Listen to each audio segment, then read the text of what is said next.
Hi friends, అందరు బాగున్నారా? నేను బాగున్నాను. ఈరోజు మెంతి కూర కర్రీ చేస్తున్నాను. నేను మెంతి కూర కర్రీ చాలా బాగుంటుంది. ఇది మెంతి కూర, పచ్చిమిర్చి, ఇవేమో ఉల్లిగడ్డలు, ఇవి టమాటాలు. ఇదైతే కర్రీ చేస్తున్నా. ఎలా చేయాలో చూపిస్తా, చూడండి. వీడియో లాస్ట్ వరకు చూడండి, ఓకేనా ఫ్రెండ్స్? ఇప్పుడైతే నూనె 2 పావులు నూనె వేసుకున్నా. ఇలా జీలకర్ర వేస్తున్నా, కొంచెం అంతా, 1 చెంచా జీలకర్ర, కొన్ని ఎల్లిగడ్డలు వేసుకుంటున్నా. తర్వాత కరివేపాకు, పచ్చిమిర్చి ఇవన్నీ వేసేసి ఇట్లా కలిపేసుకోవాలి.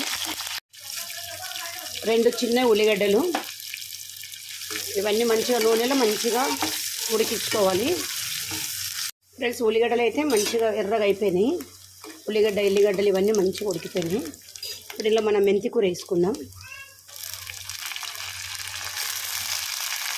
మెంతి కూర కూడా మంచిగా నూనెలో మొత్తం వేగిపోవాలి. ఫ్రెండ్స్, మొత్తం అయితే మెంతి కూర అయితే ఇట్లా నూనెలో మొత్తం ఉడికిపోయింది. ఇలా కొంచెం అంతా పసుపు వేసుకుందాం మనం.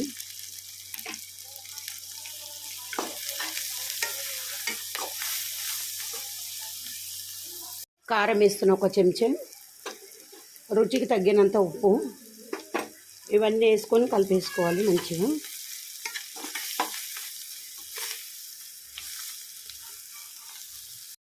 తర్వాత టమాటాలు వేసేసుకుందాం. చాలా బాగుంటుంది మెంతి కూర, టమాటా చాలా బాగుంటుంది కర్రీ.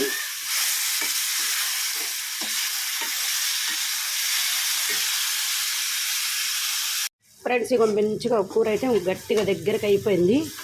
కూర అయితే రెడీ అయిపోయింది. నేనైతే ఇలా కొత్తిమీర వేస్తున్నా.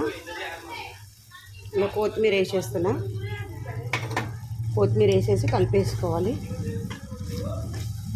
ఇలా చాలా డిస్టర్బ్ వస్తుంది మా చుట్టుపక్కలంతా, లొల్లి.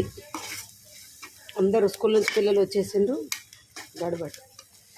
ఓకేనా ఫ్రెండ్స్? కూర అయితే రెడీ అయిపోయింది. స్టవ్ కూడా బంద్ చేసేసి చూపిస్తా. ఫ్రెండ్స్, మెంతి కూర టమాటా కర్రీ రెడీ అయిపోయింది. వీడియో గిట్లా మీకు నచ్చినట్టయితే లైక్ చేయండి, షేర్ చేయండి, సబ్స్క్రైబ్ చేయండి. ఓకేనా ఫ్రెండ్స్? మళ్ళీ ఒక వీడియోలో మళ్ళీ కలుసుకుందాం. చాలా ఈజీగా చేసుకోవచ్చు. ఓకేనా?